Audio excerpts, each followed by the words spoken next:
लोकसभा चुनाव की सरगर्मी के बीच मोकामा के पूर्व विधायक बाहुबली नेता अनंत सिंह पेरोल पर बाहर निकलते हैं। बाहर निकलने के बाद अपने क्षेत्र मोकामा में तमाम लोगों से मुलाकात करते हैं। जहां भी अनंत सिंह जाते हैं हजारों की संख्या में भीड़ इकट्ठा हो जाती है।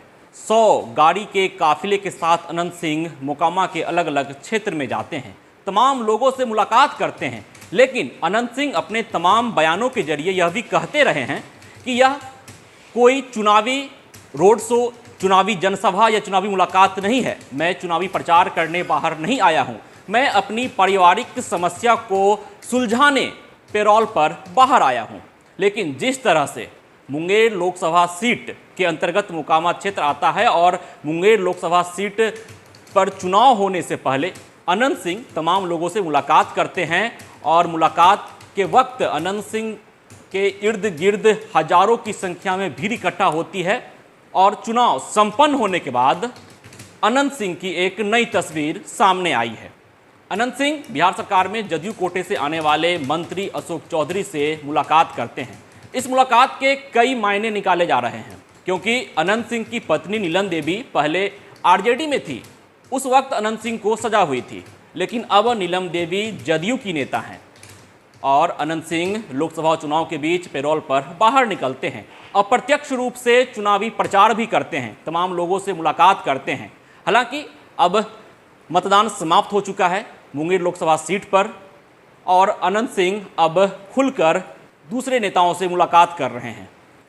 इस मुलाकात के कई मायने निकाले जा रहे हैं। यह इसलिए भी क्योंकि इसके पहले यह देखा गया कि बिहार सरकार ने, बिहार के मुख्यमंत्री नीतीश कुमार ने कानून में संशोधन करने के बाद बाहुबली नेता आनंद मोहन को जेल से बाहर किया। उसके बाद लवली आनंद जदयू में शामिल हुई और अब लवली आनंद लोकसभा में प्रत्याशी हैं। तो कहीं ना कहीं अनंत सिंह भी पूरी तरह से जेल से बाहर आ सकते हैं या फिर उनकी जो पेरोल की अवधि है उसे बढ़ाई जा सकती है, ताकि अनंत सिंह का उपयोग अन्य सीट पर चुनावी प्रचार के लिए किया जा सके। जो अनंत सिंह लगातार यह कह रहे हैं कि हम चुनावी प्रचार के लिए बाहर नहीं आए हैं, उस अनंत सिंह का उपयोग जदयू और बीजेपी चुनावी प्रचार के लिए कर सकती है। कई तरह के मायने निकाले जा रहे हैं। हालांकि अनंत सिंह ने अशोक चौधरी से मुलाकात की है। इस मुलाकात के बाद बिहार की राजनीति किस ओर रुख करती है, यह देखना दिलचस्प रहता है, क्योंकि अभी भी बिहार में 3 चरण में मतदान बाकी है और तीनों चरण में सीधी टक्कर एनडीए और महागठबंधन के प्रत्याशी के बीच है।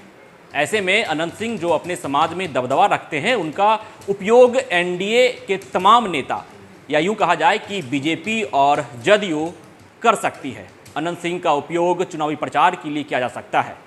अब देखना दिलचस्प रहता है कि जब अशोक चौधरी से उनकी मुलाकात हुई है तो क्या उस मुलाकात के बाद अनंत सिंह की पेरोल की अवधि बढ़ाई जाएगी या फिर उन्हें पूरी तरह से जेल से बाहर कर दिया जाएगा। यह सब कुछ कयासों का बाजार है। लेकिन जिस तरह से लोकसभा चुनाव के बीच चुनावी स्टंट के तहत अनंत सिंह बाहर आते हैं पेरोल पर और उसके बाद लगातार जनता से मुलाकात करते हैं, तो अब देखना दिलचस्प रहता है कि आने वाले समय में बिहार की राजनीति किस ओर रुख करती है। पनोरमा ग्रुप, जो सोचता है वो करता है। आपके अपने सपनों का आशियाना। ये लो, मुंह मीठा करो। आज मैंने अपना जॉब छोड़ दिया, अब हम पूर्णिया वापस जाएंगे। जॉब छोड़ दिया है? मतलब ये घर कैसे चलेगा? हम करेंगे क्या और माँ बाबूजी क्या बोलेंगे? इसलिए मैं एक और मिठाई का डब्बा लाया। अपने बिजनेस के लिए लोन अप्रूव हो गया। अरे लोन अप्रूव हो गया वो तो ठीक है, लेकिन पूर्णिया में हम रहेंगे कहाँ? अपना घर भी तो नहीं है वहाँ। इसलिए तो एक और मिठाई का डब्बा अलग से लाया हूँ। हमने पूर्णिया में घर ले लिया है, पूर्णिया के ई होम्स पैनोरमा में। पूर्णिया में पैनोरमा ग्रुप लेकर आए हैं ई होम्स पैनोरमा। बड़ा घर, आलीशान जिंदगी और अत्याधुनिक सुविधाओं के संग। अरे अरे, अब क्यों मुंह मीठा करवा रही हो? क्योंकि हम घर वापसी जो कर रहे हैं। घर वापसी की खुशी पूर्णिया में ई होम्स पैनोरमा के संग। ई homes panorama, luxurious lifestyle redefined.